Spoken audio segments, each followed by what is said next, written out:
So, wo schauen wir jetzt zuerst rein? Ins Bierparadies für mein mittägliches Zwischenweizen? Oder doch zum Georg, meine Heimat aus der Reinigung holen? Erst die Arbeit, dann das Vergnügen.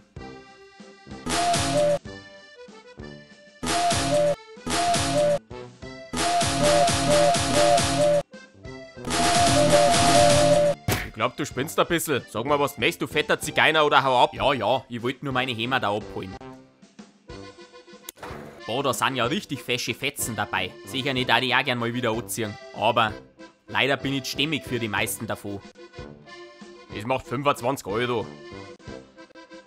Da fehlt aber mein weiß Trachtenhemd. War keins dabei. Aber sicher war das da dabei, jetzt gib's mir halt. Ich hab kein Trachtenhemd von dir gehabt, fix. Ach so, jetzt kommst du mal alles auf die Art. Ich kann ja auch anders. Ja, das möchte ich sehen. Jetzt rück mein Hemd raus. Da hat der Mau das Loch lassen. Hau da gleich aufs Maul. Na gut, ich ruf deine Alte an. Ich hab keine Angst vor meiner Frau. Na ja, na schauen wir mal, wer von euch beiden daheim die Hosen anhat. Gut, ich geh. Ausgeschämter Hund. Dafür nimm ich das Beutel vom Söder mit. Ja, hängst da übers Ehebett, damit deine Frau mal was anderes sagt als deinen riesigen Kessel, du Fettbatzen.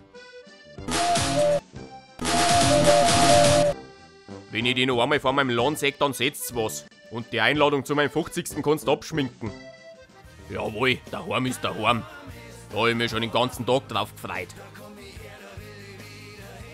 Leg das Hemd weg oder jag der Kugel in deinen verfetteten Wulzauschädel.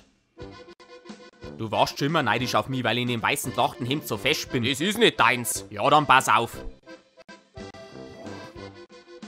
Naja, um die Hüften umspannst vielleicht ein bisschen. Wenn du mir den Stoff ausleihst, dann gnade dir Gott. Ja, du Gott, dann hast du die länger Zeit ein Hemd gehabt. Siehst jetzt aus? Da sind wir scheinbar in der Sackgassen.